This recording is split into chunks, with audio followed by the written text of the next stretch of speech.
Perfecto, hermanos. Ahora sí, avanzamos con este tema, acuérdense que hemos iniciado como esta palabra rectora a lo largo pues, de estos meses, que es la reconciliación de todas las cosas. Tema tan importante, hermanos, porque no es un tema secundario, no es un tema por menos, sino es un tema medular. De hecho, mire cuando la Escritura habla en 2 de Corintios, el ministerio que se nos ha encargado. ¿Cuál es el ministerio que se nos ha encargado? ¿La liberación?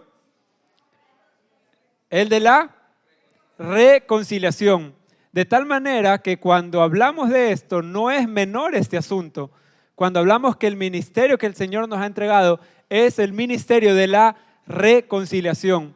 De ahí en más que pudiéramos nosotros ponerle un nombre, no sé, las calles en acción, Misión Aurora, Misión Sociovivienda, como querramos llamarle, tiene un solo punto en común y es el ministerio de la reconciliación. De tal forma que si lo que hacemos no está, y perdónenme la expresión, no sirve para que todo sea reconciliado en Cristo, entonces en vano es nuestro hacer. De tal manera que si su profesión no es instrumento para que todo sea reconciliado en Cristo, en vano la estamos ejerciendo. Hermanos, si el Señor le ha dado una asignación pastoral, profética, apostólica, de doctor, maestro, abogado, ingeniero, esa profesión y asignación tiene un mismo fin: que sirvamos como instrumento para este único ministerio, el cual es la reconciliación de todas las cosas. Es vivir por una causa mayor a nosotros mismos. Es dejar de vivir para nosotros y entender que vivimos por una causa mayor, por un propósito eterno. Y hoy vamos a arrancar con esta introducción con respecto a la reconciliación con las Escrituras. Tan necesario nos es. Y ojo, porque a veces lo primero que pudiéramos pensar es, bueno, tenemos que reconciliarnos con las Escrituras, que estamos peleados. No es que estemos peleados o enemistados, pero sí pudiera ser que en el tiempo tal vez hemos descuidado o desvalorizado aquello que siempre debió ser predominante, aquello que siempre debió ser no solo importante, sino que ocupar un lugar fundamental en cuanto a la edificación. Y esto es las Escrituras. Entendiendo nuestra asignación de la reconciliación de todas las cosas, es necesario que como ministros del Evangelio no desentendernos o ignorar las Escrituras. Y ahí hago una pausa, ¿no? Porque usted puede decir, bueno, ya está hablando de los ministros del Evangelio, esos solo son para la palabra cantada, para los pastores. Hermano, hemos visto por la Escritura que la labor es de unos cuantos santos, ¿o de quiénes? Todos los santos.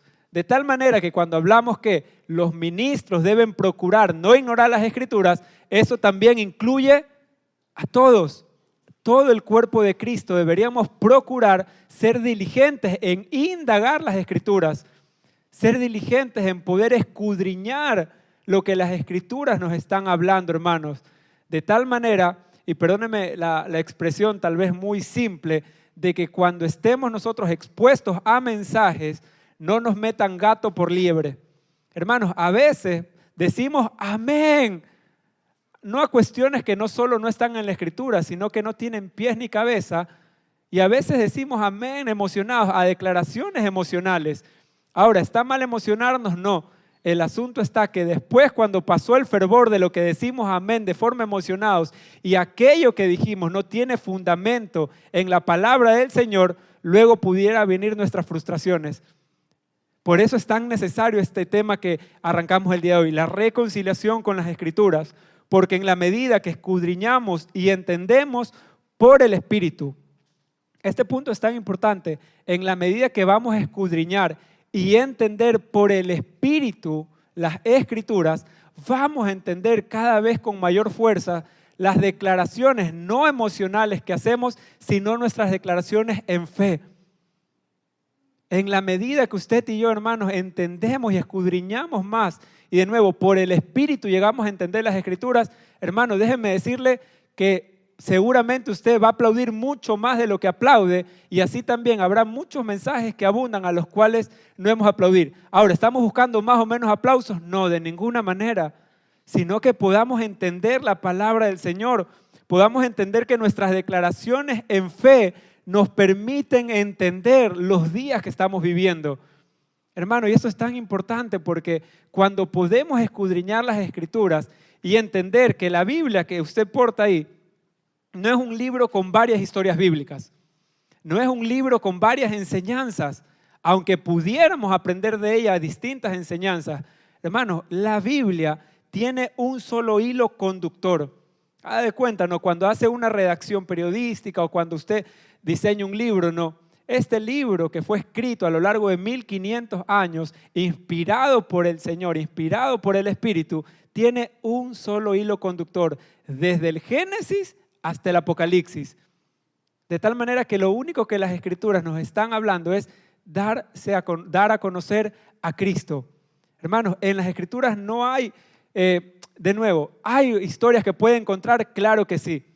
De hecho, hay historias que encuentra a través de la Biblia, relatos, valga la redundancia, históricos, corroborados y comprobados a lo largo de los años, que no lo corroboran la comunidad cristiana evangélica, sino científicamente, como usted quiera.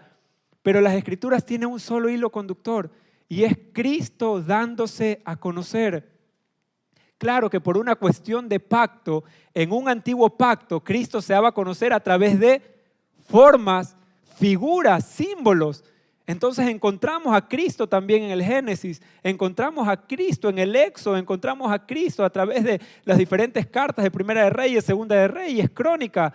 ¿Por qué? Porque entendemos que se estaba dando a conocer, pero como aún no había sido el tiempo del cumplimiento para que se dé a conocer por medio la expresión completa de Cristo a través del Hijo, entonces en un antiguo pacto lo encontrábamos a través de, dígalo conmigo, sombras, tipos y figuras.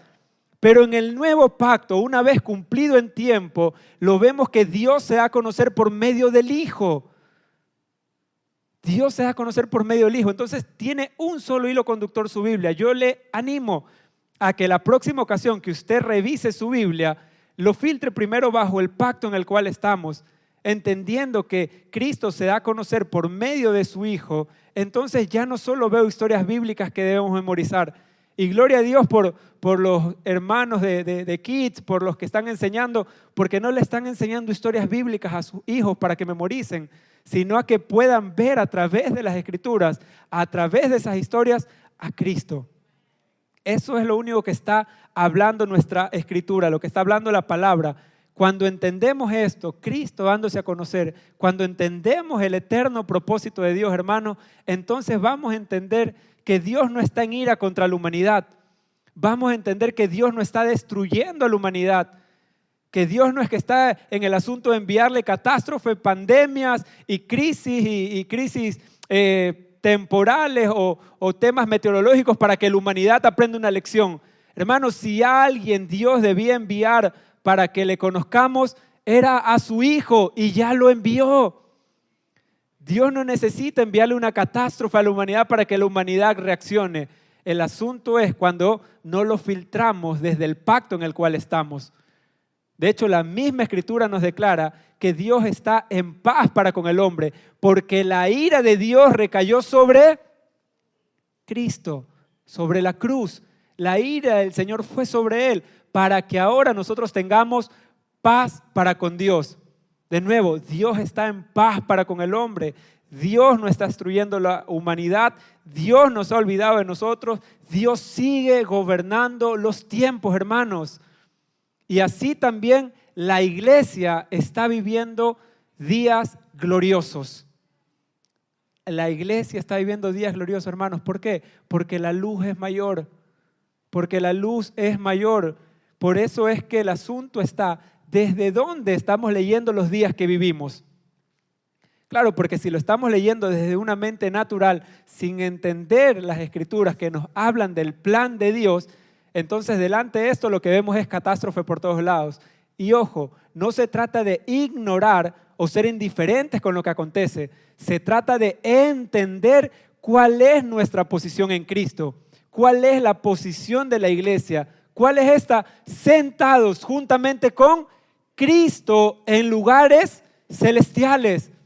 De tal manera que entendemos esto, ¿no? Que no es una declaración emocional que decir que la iglesia no está en crisis, sino en Cristo. Es la realidad de la iglesia. Es la realidad de la iglesia. Cuando la iglesia entiende cuál es su realidad, entonces la iglesia se vuelve operativa en la tierra. Pero si la iglesia ignora la realidad eterna, entonces poco es lo que puede hacer la iglesia en la tierra, aunque nos congreguemos todos los domingos, aunque nos reunamos siempre, ¿se entiende? Por eso es tan necesario entender desde dónde nosotros leemos los días que vivimos, dónde se fundamenta nuestra esperanza. ¿Está acaso en un rescate que está por venir? ¿O está acaso fundamentada sobre la obra consumada de la cruz? Desde dónde nosotros leemos los días que nosotros vivimos. Para tener mayor claridad en asuntos eternos, es necesario entonces atender fielmente las Escrituras. Y en ese sentido necesitamos definir nuestra posición frente a las Escrituras. ¿Como qué? Como la revelación de la palabra viva, como el Verbo encarnado. Que cuando vamos a ver que cuando hablamos de las Escrituras, no hablamos solo de texto, no hablamos solo de información, hablamos es de la palabra viva, hablamos del Verbo encarnado. Porque en contraste con esto aquí, podemos ver parte del pueblo evangélico que ha hecho de las Escrituras o de la Biblia un amuleto más, o que idolatra la Biblia. Nosotros pudiéramos creer que no, dicen, no, eso es solo para las religiones, nosotros no. A veces pudiéramos tener la Biblia abierta en la casa, una Biblia en el carro, y más si la ponemos visible para que los ladrones sepan que somos cristianos. Y pudiéramos tener las Biblias en todas las versiones y de todos los colores. Pero hermano, no es el papel en el carro, en la casa abierta, debajo del brazo, lo que nos da de cierta manera inmunidad delante del mundo y del sistema. Es la palabra viva impartida dentro de nosotros. Y cuando la palabra gobierna, esa es la realidad que podemos expresar. La realidad de un reino. Esa es la palabra, no se trata de texto o de información, es la palabra viva gobernante dentro de nosotros. Es la palabra viva lo que nos va a permitir nosotros de nuevo expresar la realidad del reino a la cual pertenecemos. La realidad del reino en la cual nosotros hemos sido introducidos. Por eso es necesario que podamos arribar a un entendimiento mayor de las Escrituras. Y ojo, cuando hablamos de un entendimiento mayor, no hablamos de nuestra capacidad intelectual para entenderlas. Porque seguramente a usted no le pasó, pero vamos a sincerarnos. ¿Cuántos hemos dicho tantas veces, yo no entiendo lo que está ahí en esas cartas, ¿no es cierto? Y pedimos a alguna persona que nos ayude. No, yo no entiendo eso que está ahí. Pareciera que estuviera, o tal vez cuando recién nos acercamos a las Escrituras y parecía que era hasta otro lenguaje, aunque esté en español. Porque no es nuestra capacidad humana para memorizar o para entenderlas lo que nos va a permitir reconocer lo que está ahí, sino es la capacidad del Espíritu Santo que inspiró las Escrituras lo que nos va a permitir no solo memorizarla, sino vivirla. De que esa palabra sea gobernante en nuestro interior, de que esa Escritura no es solo una sugerencia, no es solo tampoco el versículo de nuevo que pegamos en el carro, que pegamos en la casa para que vea que somos cristianos, sino que esa palabra es nuestra constitución de vida. Es nuestra constitución de vida, la palabra del Señor. Por eso es necesario de nuevo que arribemos a un mayor entendimiento que no es intelectual ni en nuestra capacidad humana, sino la obra del Espíritu Santo que nos da el testimonio para llegar a entenderla. Por eso que entendimiento implica es la practicidad de la palabra. Entendimiento implica el que usted y yo vivamos la palabra de Dios. Vaya conmigo, por favor, a 2 de Timoteo 3, capítulo 3, verso 15. Y quisiera pedirle al equipo de servidores si pudieran ayudarnos con las luces, si pueden encenderlas, por favor, que los veo un poquito oscuros hoy día, para que no se arrulle.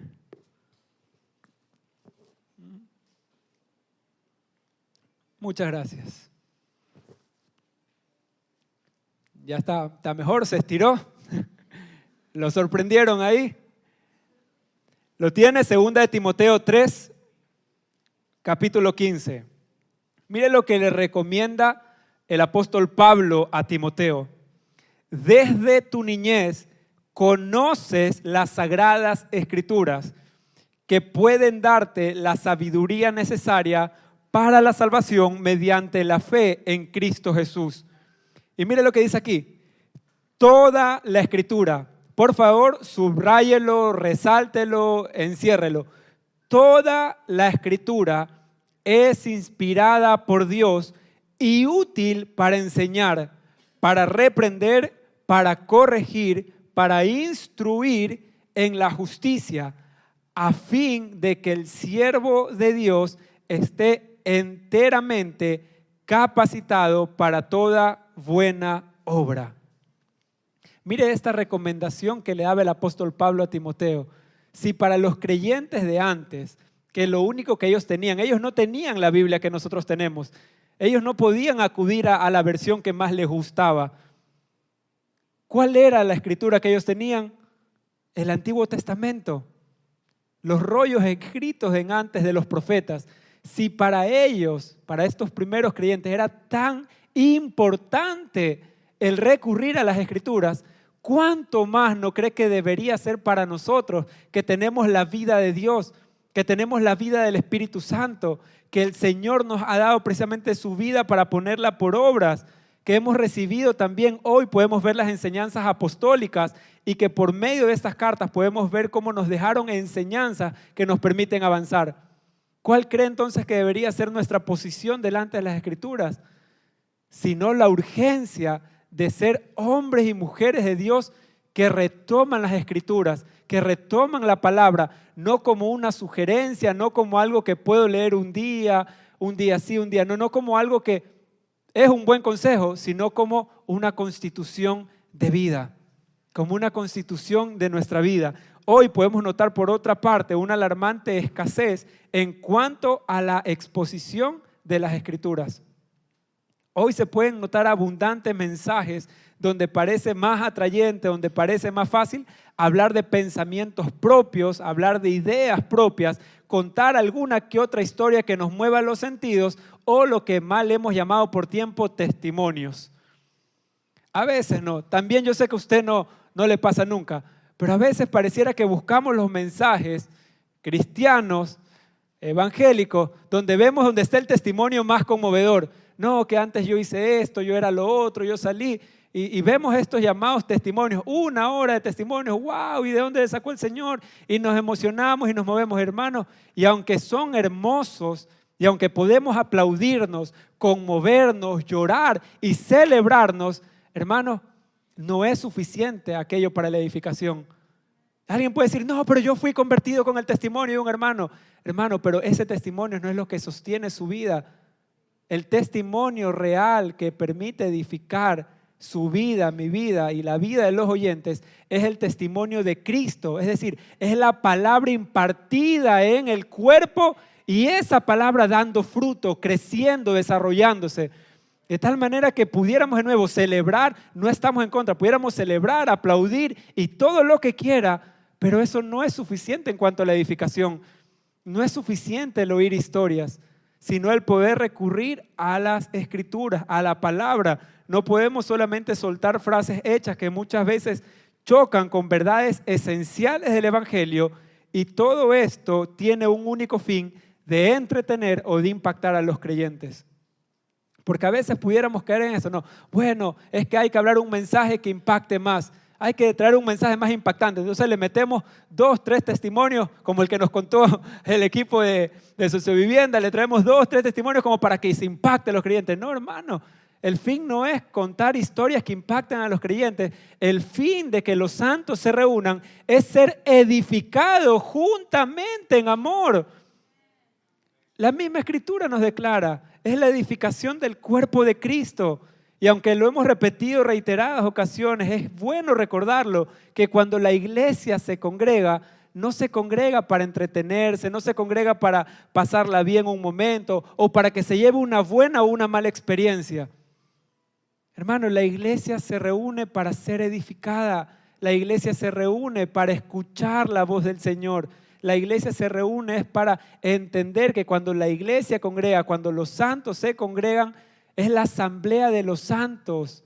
Como dice la palabra, esa palabra es la asamblea de los santos, que no están ahí solo para pedirle algo al Señor, sino para tratar asuntos eternos, para legislar. Esa es la verdadera reunión de los santos. No es para llevarnos una buena experiencia, sino para ser edificados. Ahora, que aunque también lo hemos repetido, si a causa de la palabra y la edificación usted se siente bien, gloria a Dios. Nos gozamos que usted se sienta bien si al exponer la palabra le provoca un bienestar. Ahora, si por causa de la misma palabra usted se siente mal, incomodado, siente que el mensaje fue con dedicatoria, siente que se está hablando contra mí, mi familia, mis hijos, mi casa, entonces, y eso lo está conmoviendo y eso lo está incomodando, hermano, descanse, que si fue la palabra va a provocar fruto. Si le incomodó y se sintió mal, gloria a Dios, porque no buscamos que se sienta bien ni tampoco que se sienta mal, sino ser edificados. Hermanos, y muchas veces van a sonar la palabra como aquello que no quisiéramos oír. Muchas veces la palabra va a sonar como aquello que no queremos que nos hable. Y más cuando hablamos la palabra de la cruz. Recuerdo que en algún momento hablábamos esto hace algunos años. Es que la palabra de la cruz siempre va a incomodar a la carne. La palabra de la cruz siempre incomoda. En algún momento conversábamos con algunos hermanos y con el pastor. ¿Por qué hay mensajes que son tan atrayentes? ¿Por qué hay mensajes, lugares donde se puede convocar cientos y cientos de personas? ¿Y por qué hay personas que pueden seguir? No, a mí me gusta este lugar. ¿Por qué? Porque puedo seguir con mi vida. Porque aquí me van a decir que Dios me va a bendecir tal y como soy. Porque aquí me siento bien. Claro, es que cuando hay ausencia de cruz, y perdóname la expresión, a la carne le gusta. La carne se siente bien. Claro, se siente bonito el ambiente. Y de nuevo, no es que venimos a congregarnos para sentirnos mal, tampoco. Pero hermanos, la palabra de la cruz siempre va a incomodar a la carne. Y gloria a Dios por aquello. Gloria a Dios por la palabra de la cruz, que es la que verdaderamente nos va a permitir ser renovados, experimentar la realidad de Dios. Porque si no, solo pudiéramos estar viviendo desde promesa. Bueno, hermano, Dios le va a bendecir. Amén. Y todos gritamos amén. Hermano, usted no tiene que hacer nada. Solo venga acá, pacte con el Señor y su vida va a ser mejor. Y decimos amén y todo el mundo se emociona y llora y grita y recibe una palabra el uno y el otro. Hermano, pero no, el fin no es que usted salga emocionado de una reunión y solo viva de una promesa en promesa. El Señor no vino a traernos una promesa más. Él vino a traernos la realidad del reino de Dios. Por eso es que cuando el Hijo fue presentado, Él dijo, el reino de los cielos se ha acercado. Él no vino a traernos la promesa de días mejores. A veces por ignorar las Escrituras, estamos en esa esperanza de que algo se añada en los días posteriores. Entonces, si algo mejor ha de venir, yo tengo que venir. Yo tengo que seguir viniendo. ¿Por qué? Porque el Señor en algún momento me ha de bendecir. En algún momento el Señor me da eso que tanto le estoy pidiendo. Pero qué bueno es cuando arribamos al entendimiento que Él no vino para dejarnos una promesa por cumplir algún día. Él vino a darnos la realidad del reino de Dios por medio de la vida del Hijo. De tal manera que si algo hemos de vivir, no es la esperanza de una promesa futura, es la expectativa que Cristo en nosotros se manifieste. Por eso la Escritura declara, cuando Cristo, que es la vida de ustedes, se manifieste, entonces seremos expresados juntamente con Él en gloria. Claro que hay gloria cuando Él se expresa. Claro que hay gloria, que podemos ver la gloria de Dios en lo que administramos, en las finanzas, en los trabajos, en los negocios, en lo que Él nos ha entregado.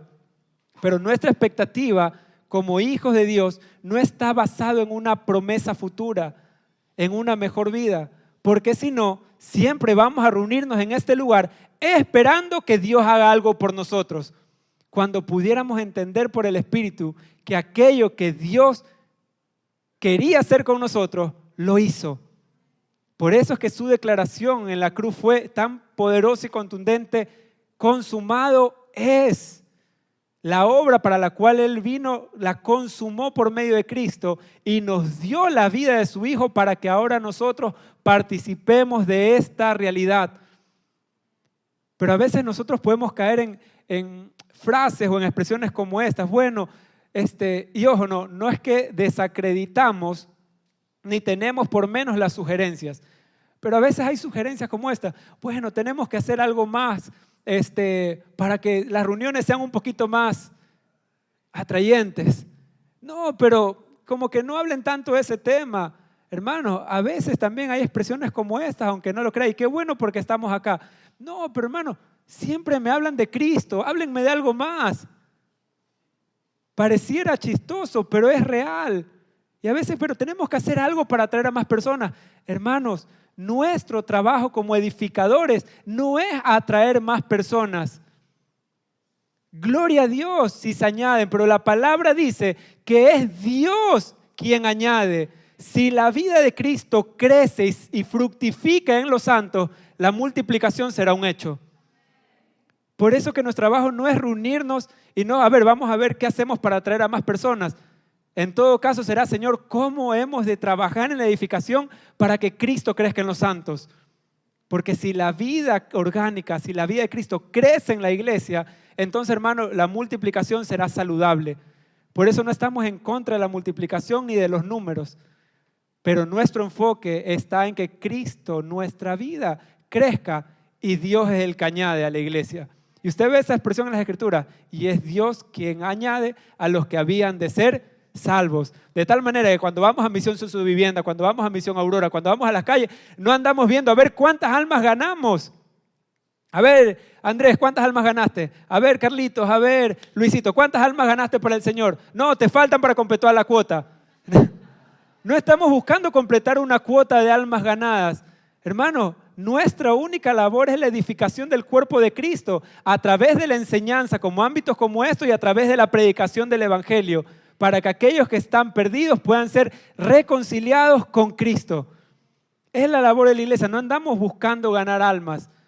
Aquel que debía ganar, ganó en la cruz.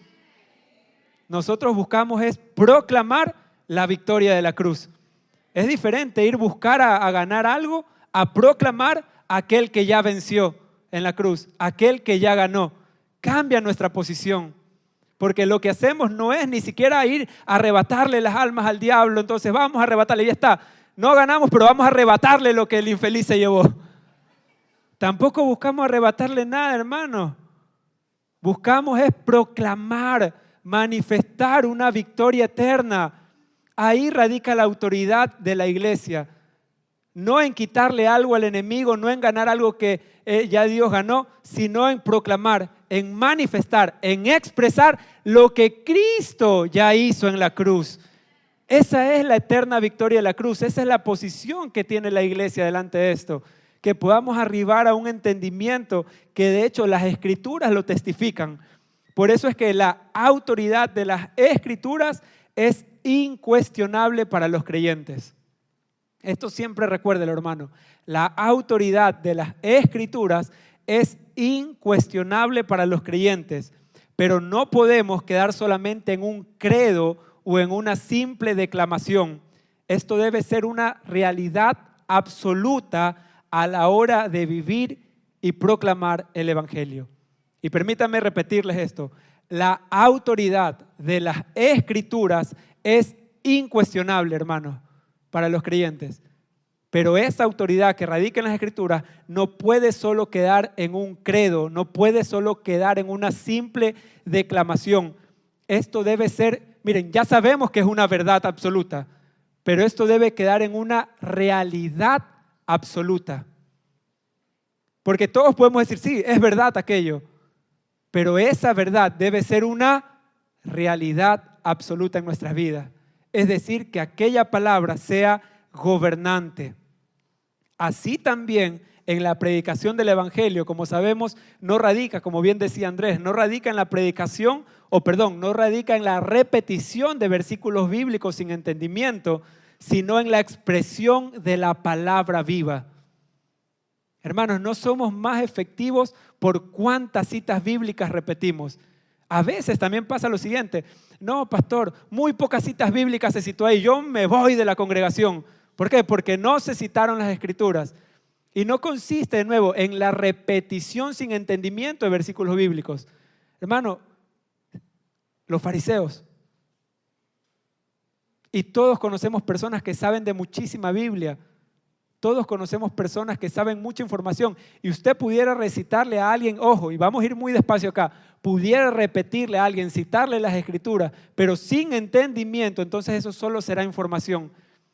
Pudiéramos repetirle, y Pastor Carlitos, ¿cuántas veces pudiéramos repetirle a una persona endemoniada lo que dice la escritura? A ver, estaba ahí el endemoniado y le citábamos las escrituras. ¿Y cuántas veces los demonios seguían haciendo de las suyas? Entonces no se trata el versículo bíblico. Bueno, voy a repetir una frase típica de los años un poquito más atrás. Bueno, ¿cómo me voy a cubrir? La sangre de Cristo tiene poder, esa era para reprender al demonio y cubrirnos. Pero no era la repetición de la sangre de Cristo tiene poder lo que nos cubría, sino entender que hemos sido ya cubiertos con la sangre de nuestro Señor. Y bajo esa autoridad, hermano, entonces claro que opera la vida del resucitado en nosotros. No son la repetición de versículos bíblicos o frases lo que nos da autoridad a la hora de la predicación. Es que la palabra se haya encarnado en nuestra vida. Es que por el Espíritu Santo hayamos entendido aquello que pudo llegar en un momento como información. Por eso repetimos y somos enfáticos en esto. Así también la autoridad en la predicación del Evangelio no radica en la repetición de versículos bíblicos sin entendimiento, sino en la expresión de la palabra viva. Y estos días era tan hermoso porque justamente de este tema compartíamos con un hermano nuestro, y qué hermoso sentarnos a meditar estos temas y la importancia que hay con respecto a la palabra, porque nuestro creer no debe estar determinado por cuánta información bíblica sabemos. Y aquí vamos a ir despacio, ojo. Nuestro creer, aquello que usted y yo dice, bueno, yo creo. Nuestro creer no está determinado por cuánta información bíblica sabemos, sino por cuánto de lo que sé estoy viviendo. Por cuánto de lo que sé es gobernante en mi vida. Ejemplo de esto, nosotros podemos decir lo siguiente: yo creo en la sanidad, pastor. Amén. ¿Por qué? Porque así está en la Biblia. Yo creo en la liberación de demonios. Sí, porque así me lo enseñaron. Pero si aquello que sé, si aquello que leí, si aquello me enseñaron, no es aquello que vivo, entonces mi creer solo está fundamentado en información. Mi creer solo está fomentado en información bíblica y no en la palabra viva. Como de nuevo yo puedo decir que creo en la sanidad, pero si nunca he orado por un enfermo, entonces mi creer solo es información que memoricé. ¿Se entiende? Entonces usted puede decir, no, y no se trata de que tenga o no tengamos capacidades. No, sí, yo creo que se pueden sanar a los enfermos. Yo creo que la palabra dice, pondrán su mano sobre los enfermos pero si nunca he llegado a poner mis manos sobre los enfermos, ¿ese creer es verdaderamente un creer o solo es información que memoricé? Y pudiera ser que ahí ya nos empiecen a presionar un poco, pero hermanos, es el creer donde se fundamenta. Hermanos, nuestro creer está fundamentado en la fe. Nuestro creer está fundamentado en la fe, es decir, en aquello que puedo demostrar. De nuevo, ¿dónde está fundamentado nuestro creer? Ahora dígalo con fe. Nuestro creer está fundamentado en la fe del Hijo. Hermanos, si usted y yo decimos creer algo, pero no tenemos la capacidad, permítame precisar porque la tenemos, pero nunca llegamos a demostrar aquello que decimos que creemos, hermanos, si nos auditaran a las congregaciones o a los hermanos cristianos y nos acusaran un día de publicidad engañosa, entonces estuviéramos multados. Nuestro creer se debe fundamentar en la fe, en aquello que podemos demostrar. Y a mí me gusta mucho esta versión, Reina Valera Antigua, Hebreos 11, cuando habla de la fe. Miren lo que dice Hebreos 11 en Reina Valera Antigua. Es pues la fe la sustancia de lo que se espera y la demostración de lo que no se ve. Por eso hablamos de esto, ¿no? Nuestra fe o nuestro creer debe ser fundamentado en la fe, Es pues la fe, la sustancia. ¿Cuál es la sustancia? ¿Qué nos habla la Escritura? ¿Qué es la sustancia? Es Cristo. Es pues la fe, la sustancia de lo que se espera, la demostración de lo que no se ve. Por eso nuestra fe no consiste solamente en pedir y esperar que Dios haga algo. Nuestra fe, la fe del Hijo que nos ha sido dado es mayor. No es para pedir y esperar que Dios haga algo. Es más bien para operar conforme a la vida que me ha sido dada. Es más bien para demostrar aquello que el Hijo hizo por medio de la cruz. Hermano, usted le ha sido dado una fe mayor. La Escritura habla la fe del Hijo. Es verdad, la palabra nos declara que le pidamos todas las cosas a nuestros padres y Él nos las dará. Pero claro, un entendimiento de niños nosotros era, bueno Señor, por fe yo pido y recibo. Pero así también en la medida que maduramos entendemos que si Él nos ha hecho herederos de Dios y coherederos con Cristo, entonces por fe he de manifestar lo que por herencia nos ha sido entregado. Esa es la fe del Hijo de Dios. Es pues la fe, la sustancia de lo que se espera y la demostración de lo que no se ve. Nuestro creer, hermanos, se fundamenta en la fe, no en nuestra emoción, no en nuestra razón y no en la información aún que pude memorizar. Vaya conmigo también, por favor, 1 Corintios capítulo 2, versículo del 3 al 5.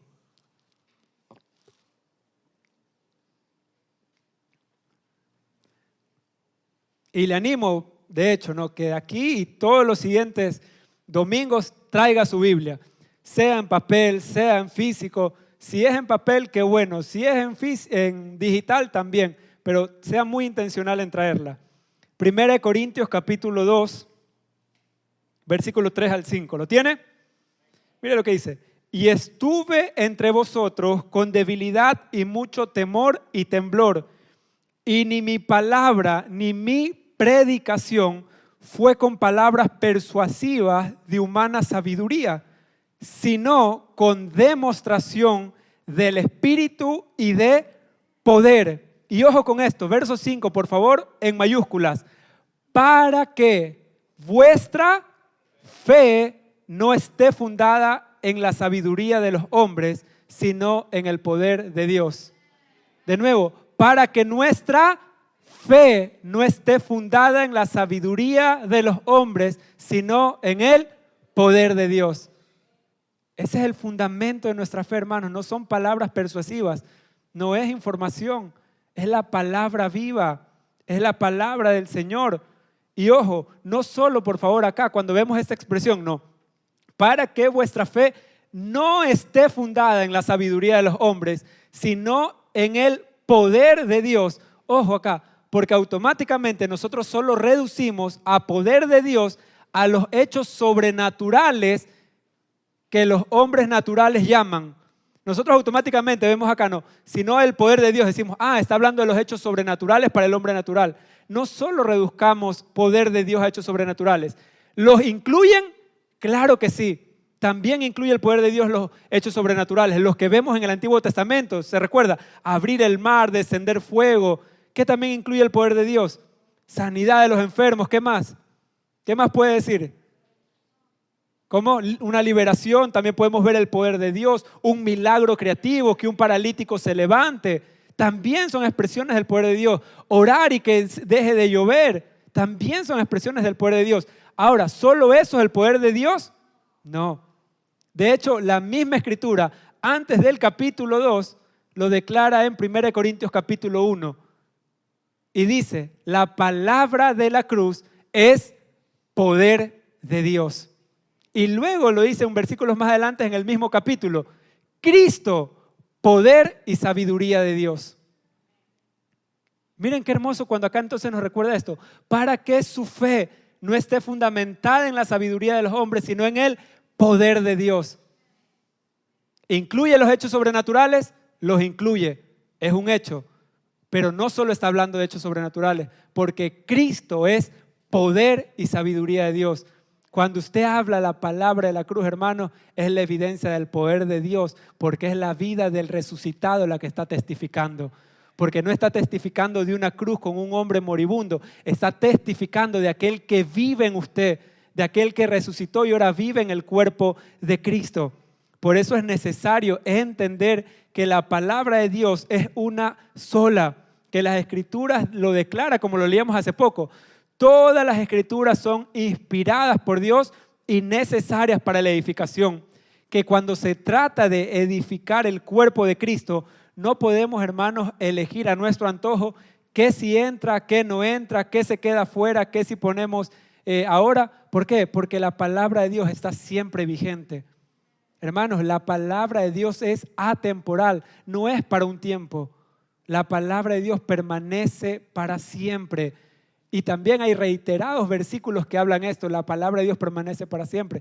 De hecho, cuando el Señor estaba dando estos hechos proféticos que iban a darse en el tiempo y hallaron cumplimiento en Mateo 24, el Señor les dice, cielo y tierra pasará con respecto a esas palabras, no, cielo y tierra pasará, más mi palabra no pasará. Siempre el Señor les recuerda que la palabra del Señor permanece para siempre. Que también podemos tomar del ejemplo de Jesús. Podemos ver cuál importante eran para él las Escrituras y que varias ocasiones lo reiteraba. Y miren, anótelas ahí porque vamos a citarlas rápido. Mateo 21, 42, la importancia que Jesús la citaba. Mateo 21, 42, Mateo 22, 29, Lucas 24, 27. Les leo desde el primero, miren lo que dice. Les dijo Jesús, ¿no han leído nunca las Escrituras? La piedra que desecharon los constructores ha llegado a ser la piedra angular. Esto es obra del Señor y nos deja maravillados. Mateo 22, 29. Ustedes andan equivocados porque desconocen las Escrituras y el poder de Dios. Lucas 24, 27. Entonces, comenzando por Moisés y por todos los profetas, les explicó a lo que se refería a él en todas las Escrituras. Y aquí nos vamos a detener con respecto a lo que hablábamos al inicio, con respecto a cuál es nuestro verdadero testimonio. Juan capítulo 5, verso 39.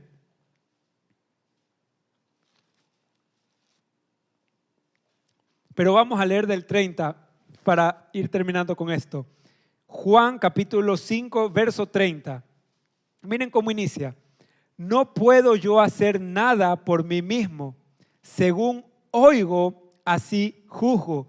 Y mi juicio es justo, porque no busco mi voluntad, sino la voluntad del que me envió, la del Padre. Si yo doy testimonio acerca de mí mismo, mire por favor, subráyelo con mayúscula. Si yo doy testimonio acerca de mí mismo, mi testimonio no es verdadero. Impresionante, ¿no? Va por ahí desarticulándose un poco la idea de lo que nosotros llamamos testimonio, ¿no? No, yo era así, asado, cocinado y ahora no soy. Nosotros solemos llamarle testimonio a aquello que éramos y ya no somos, pero hay un testimonio mayor. Y mire, repetimos, si yo doy testimonio acerca de mí mismo, mi testimonio no es verdadero. Otro es el que da testimonio acerca de mí y sé que el testimonio que da de mí es verdadero. Vosotros enviasteis mensajeros a Juan y él dio testimonio de la verdad.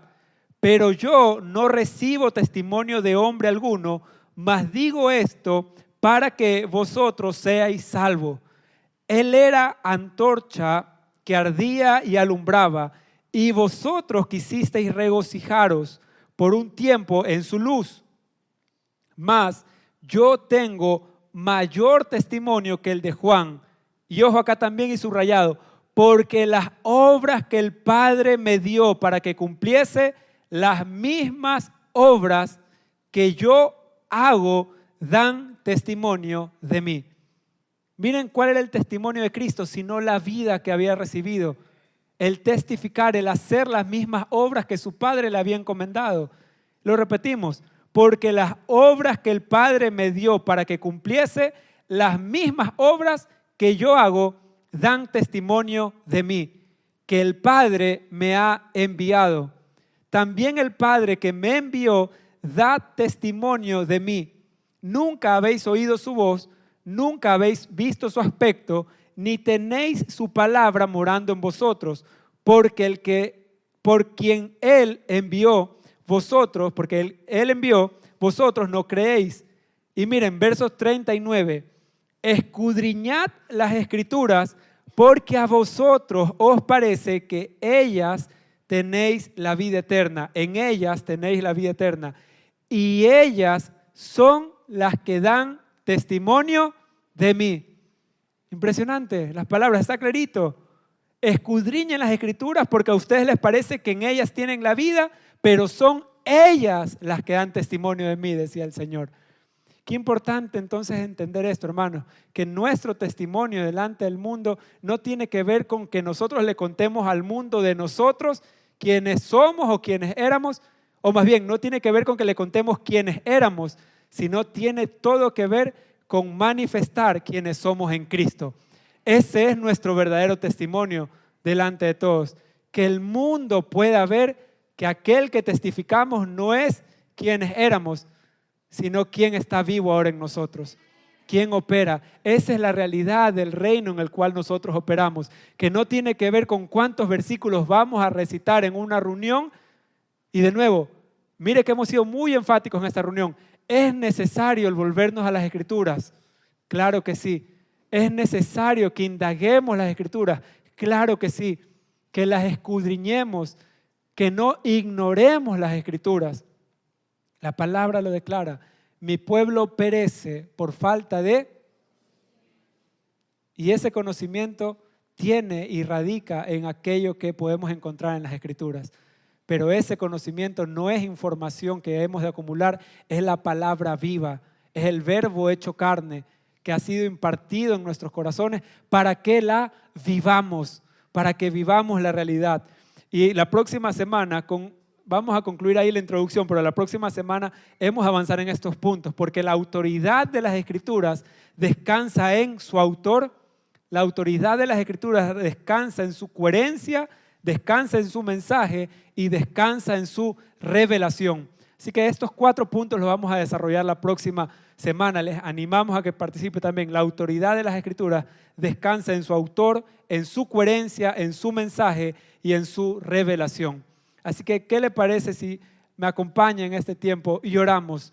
Oramos porque es necesario, y ojo, eso también somos enfáticos en recordarlo, que cuando oramos, no oramos porque va a finalizar la reunión, entonces hay que finalizar con una reunión para que cerrar el mensaje, con una oración. O hay que iniciar con una oración para que inicie espiritual. Hermano, no somos más espirituales porque iniciemos con una oración o porque terminemos con una oración.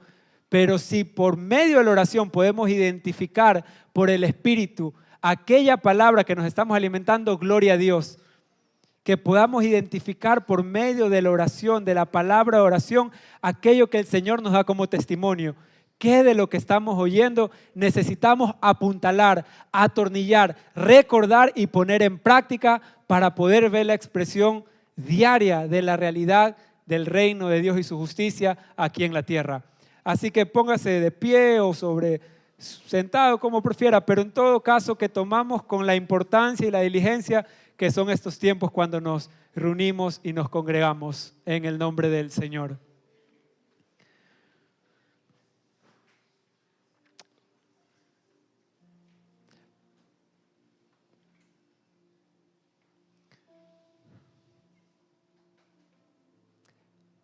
Padre, si algo hemos, Señor, hoy de como iglesia orar y unirnos en oración, Señor, es que pueda, Señor, salir de nuestra boca, Padre, una oración corporativa, Señor. Es de poner nuestras propias necesidades, nuestros propios deseos, nuestros propios anhelos, Señor, sabiendo, Padre, que no es que tú los has ignorado, pero sino entendiendo, Señor, que hay una causa mayor que engloba, que encapsula, Señor, todas nuestras necesidades. Señor, que si te podemos ver a ti, que si podemos ver tu propósito, Señor, hemos de llegar a entender que todas las cosas nos han sido dadas juntamente con Cristo, Señor.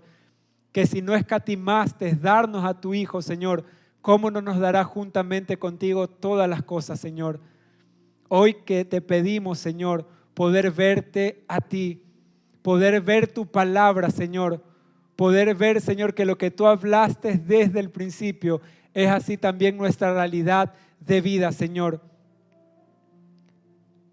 Señor, hállanos diligentes en tu verdad, hállanos diligentes en tu palabra, Señor, que no seamos de los que perecen por falta de conocimiento, que seamos, Señor, que conociendo, que entendiendo, ponemos por obra tu palabra, Señor. Que no seamos tampoco como los oidores olvidadizos, Señor, sino que hayas en nuestro corazón disposición, Padre, a poner tu palabra por obra, Señor, a regocijarnos, a gozarnos en tu palabra, a gozarnos en tu verdad, a hallar consuelo en tu eterna verdad, Señor. Señor, porque en tu verdad y en tu palabra el débil haya fortaleza, el entristecido, Señor, o el que está en luto, haya consuelo. El que no tiene paz, Señor, haya paz en tu palabra. El que estaba enfermo, Señor, haya sanidad aún en todo su cuerpo en tu palabra, porque tu palabra es medicina, Señor, a nuestros huesos. Señor, ¿qué nos ha de faltar si tú impartiste tu vida y tu palabra en nosotros, Señor?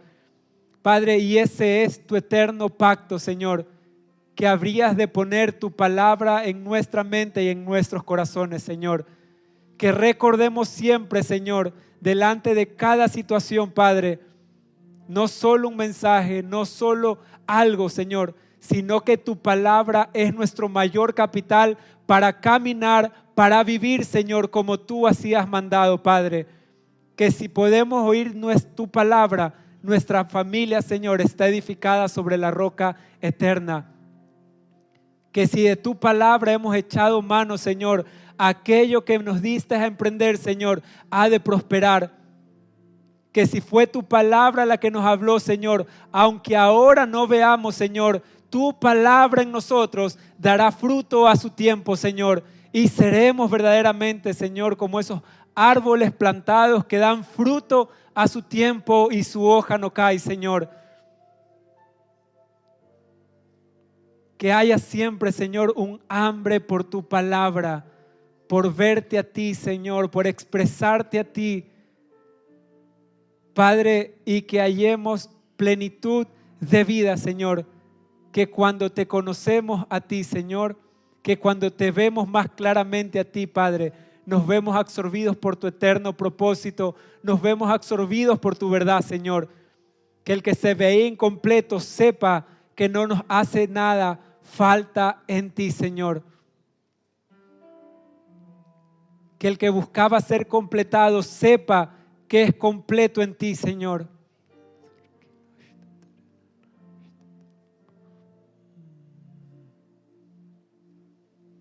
Y así también, Señor, que recordemos que solo hallamos plenitud de vida en ti, Señor.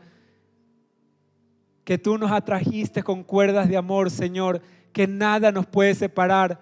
Señor, que aquel que se sentía como lejano, como visitante, que aquel que se sentía, Señor, como intentándolo nuevamente, como tratando de retomar el camino una y otra vez en su fuerza, sepa por el Espíritu que no es que nosotros nos acercamos a ti, sino que tú te acercaste a nosotros a pesar de nosotros, Señor, y que nos has dado vida eterna juntamente con Cristo.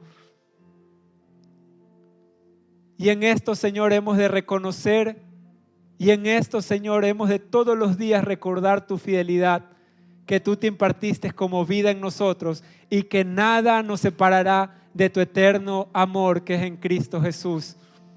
Padre, a ti la gloria, Señor. Señor, a ti la honra, no con nuestras palabras, no con nuestras declaraciones, sino por medio de tu Hijo, Señor. Que halles a tu Hijo en nosotros y que nosotros seamos hallados en ti, Señor. A ti sea la gloria, a ti sea el honor, Señor, por todos los siglos, Padre. Bendito es tu nombre, Señor. Amén y amén.